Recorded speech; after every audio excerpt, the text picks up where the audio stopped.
Tell me about the locked wooden box that you confronted him about. On several occasions, my mother had complained about seeing some pornography around. So when I made the visit to Milwaukee, I saw this box in the closet in his room. I said, I'm going to open it. And I started going down to the basement to get a tool to open up the box. And he kept complaining that he couldn't even have 1 foot square of his own property to do with what he wants. And I said, I'm going to open it anyway, find out what's in here. Because that's what I thought it was, something related to pornography. And in fact, he convinced me to just wait till tomorrow, Dad, he said. And I'll open it for you then, but just don't do anything now. I don't want to disturb Grandma, because she was in a nearby room and she heard all this commotion that I was going through with Jeff. And so I'm in a way I'm glad, but in a way I'm not glad that I didn't press it, because if I would have opened that box and found what was in there, I think I would have lost it. Then the next day he opened it and he said, see, this is what it was. And in fact, he had stuffed some pornographic magazines in there. But we now know the box contained a human head. Yes.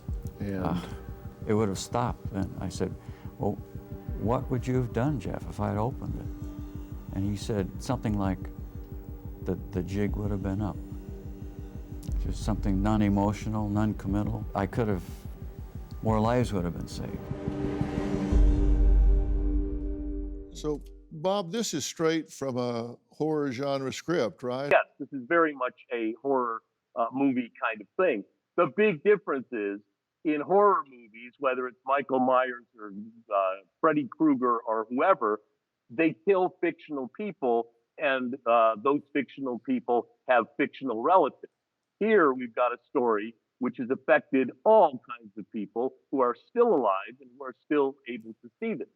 I would say one quick thing we haven't mentioned yet, that as much as, and glamorizing almost always happens, especially with a 10-part show, but this film actually does make at least some concerted efforts to talk about some things that I think the other Dahmer movies and others haven't.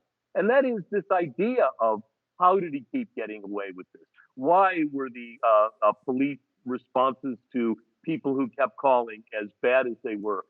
When the Reverend Jackson, or the actor that plays Reverend Jackson, comes in the last half of this series, we do begin to get those arguments of policing issues, of underserved communities. And by the time this whole thing is over, I think some consciousness has been raised about how something like this was allowed to happen 17 times over. Yeah. And Candace, the naivete of this father of saying, okay, I want to know what's in that box, but I'll give you 24 hours so you can empty it, clean it out, stage it, put something in it you want me to see. He didn't want to know what was in it. How many people would still be alive today? And he even admits that. It's the culpability, Dr. Phil, that I spoke about. Do you have a story or a question for me? Click the link in the description and tell me what in the world is going on.